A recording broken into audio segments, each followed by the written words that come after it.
विकासाची सूत्र घेऊन भारताला आत्मनिर्भर करण्यासाठी स्वाभिमान आणि सुजलाम सुफलाम करण्यासाठी महाराष्ट्रातील 15 पक्ष एकत्रित येऊन राष्ट्रप्रथम ही भावना लक्षात घेऊन पुन्हा नरेंद्र मोदी यांच्या नेतृत्वाखाली सरकार स्थापनेसाठी महायुतीचे कार्यकर्ते कटिबद्ध असल्याचे प्रतिपादन विधान परिषद भाजपा गटनेते आमदार प्रवीण दरेकर यांनी केले। स्थानिक भारतरत्न डॉक्टर बाबासाहेब आंबेडकर खुले नाट्यगृह येथे महायुतीच्या मेळाव्यात ते बोलत होते।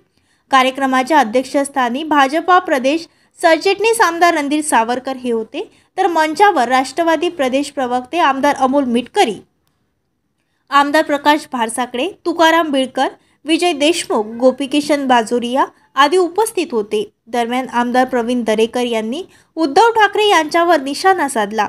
आपल्या पक्षाची चिरफाड झाली, आपला पक्ष टिकवण्याचा त्यांनी प्रयत्न करायला हवा अशा सूचना आमदार प्रवीण दरेकर यांनी दिल्या। तसेच त्यांच्याजवळ आता चिरफाड दगाबाजी असा शब्द विचारल्याशिवाय राहिला नाही असेही ते यावेळी म्हणाले।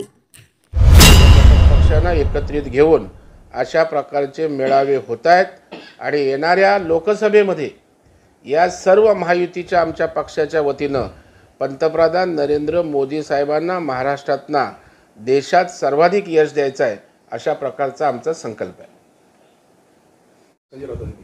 चिरफाड तोडफोड अशा प्रकारचे शब्द त्यांचे आवडीचे आहेत। आपल्या पक्षाची अख्खी चिरफाड झाले, उरलं सुरलं अस्तित्व टिकवण्याचा उद्धव ठाकरेंनी प्रयत्न करायला पाहिजे, परंतु त्यांच्यात काय बदल होताना दिसत नाही।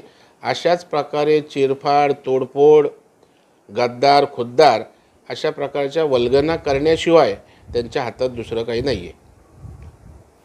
ताज्या बातम्या आणि घडामोडी बघण्यासाठी महाराष्ट्र मेल या चॅनलला लाईक आणि सबस्क्राईब नक्कीच करा।